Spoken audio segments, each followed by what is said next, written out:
आपने कहा कि पूरे प्राण पूरे प्यास से अस्तित्व में आपने ये प्यास पैदा कि मैं कौन हूँ, पर मेरे मुंह से एक भी शब्द नहीं निकला।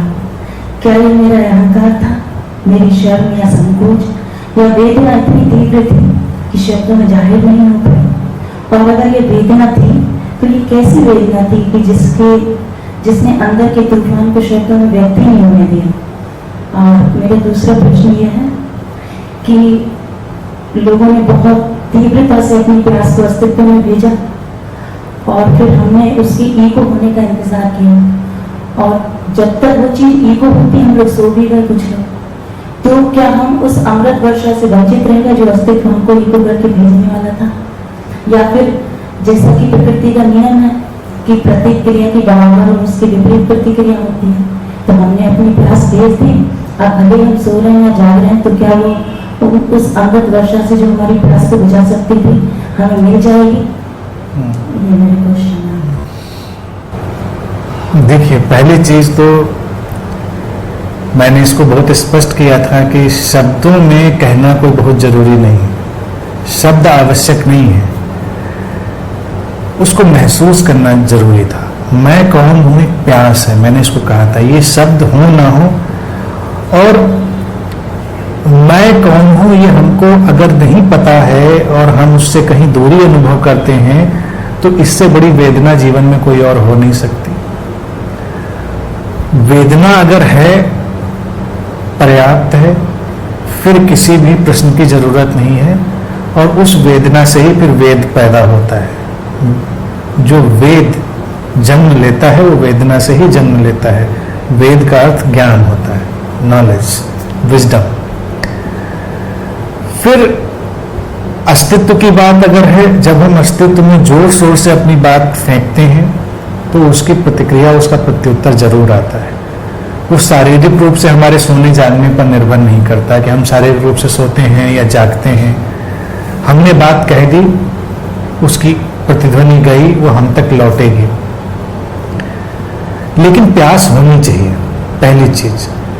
तो जब भी हम ध्यान लेते हैं तो मेरा हमेशा मंतव्य यही होता है कि ये एक्सरसाइज नहीं है। हो सकता है कोई बहुत जोर से भी चिल्ला ले तब भी वो ठीक हो, उचित हो, लेकिन ऐसा भी नहीं कोई बहुत जोर से चिल्ला ले तो उसकी प्यास भी उतनी ही जोर से हो, ऐसा भी जरूरी नहीं। और कोई हो सकता है धीमे से ही बोले या ना भी बोले, तो ऐसा भी नहीं कि उसकी प्यास कम भी हो। और अगर ये प्यास पकड़ती है तो एक दूसरा लक्षण वो भी है कि हमारी नींद उड़ भी सकती है। लेकिन फिर नींद क्या है? नींद थोड़ा बायोलॉजिकल रिस्पॉन्स है, साइकोसोमेटिक है।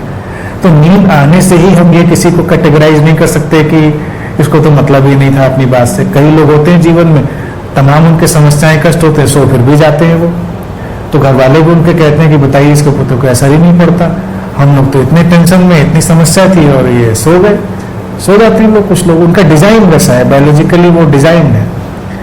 लेकिन अगर जेन्युइननेस है तो उसका उत्तर आता है, और अस्तित्व तो इसको आंसर करता हमेशा है। ये चीज हमेशा याद रखनी चाहिए। और जब मैंने ये प्रयोग लिया तो, और इस बुद्धा फील्ड में मैं इसलिए इस प्रयोग को बीच बीच में कभी ले लेता हूं कि आप भूल भी जाएंगे लेकिन अस्तित्व तो नहीं भूलता। आप भूल भी जाएंगे पूछकर, लेकिन उसका जो इको है, उसकी प्रतिध्वनि आप तक आती रहेगी। कभी किसी क्षण में आपको अचानक वो पकड़ लेगी, अचानक आपको वो उसके रूबरू ले आएगी। तो वो कुछ भी संभव है, और तैयारी हमने एक बार कर दी, बस उतना काफी है। और एग्जिस्टेंस अपने में सुपर इंटेलिजेंट, और उसका कोई भी रिप्लेसमेंट नहीं है। तो किसी को ये नहीं समझना चाहिए कि हमने बात रखी तो उसका क्या होगा, उसका जरूर होगा। हमारी छोटी छोटी बातों का भी इको हो जाता है, उसी को कर्मा कहते हैं, जो पैटर्न ऑफ कर्मा लौटते हैं वो वही है। लेकिन इतनी गहरी चीज अगर हम रखते हैं तो वो एक बार चली गई एग्जिस्टेंस के अपने पैटर्न में, वो एनर्जाइज्ड होगी, एनर्जी गेन करेगी, लौटेगी, और अनेक अनेक रूपों में लौटेगी। क्योंकि ये अपने आप को जानना, मैं कौन हूँ, ये एक ऐसा नहीं किसी को एक दिन बैठे बैठे एकदम से लगेगा ओह आई एम दैट ब्लिस, मैं सच्चित आनंद हूं, या कुछ ऐसा, ऐसा कुछ नहीं। छोटे छोटे पैकेज हो सकते हैं, छोटे छोटे इंसाइट, छोटे छोटे विंडोज खुल सकती हैं अचानक।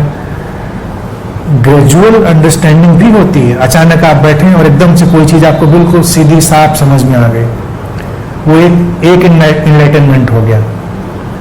इनलाइटनमेंट के भी बड़े फ्रेगमेंट्स होते हैं और एक दिन जुड़ के वो पूरा सूरज बन जाते हैं, यानी एक एक किरण जुड़ते जुड़ते एक दिन सूरज बन जाती है। तो जो छोटी इंसाइट भी है उसको भी कभी हमें ऐसे नहीं देखना चाहिए कि इससे क्या होगा। उतनी क्लैरिटी आपकी हो गई, फिर उतनी क्लैरिटी और हो गई आगे, तो आपके जो डार्क कॉर्नर्स थे वो धीरे धीरे एलिमिनेट हो रहे हैं।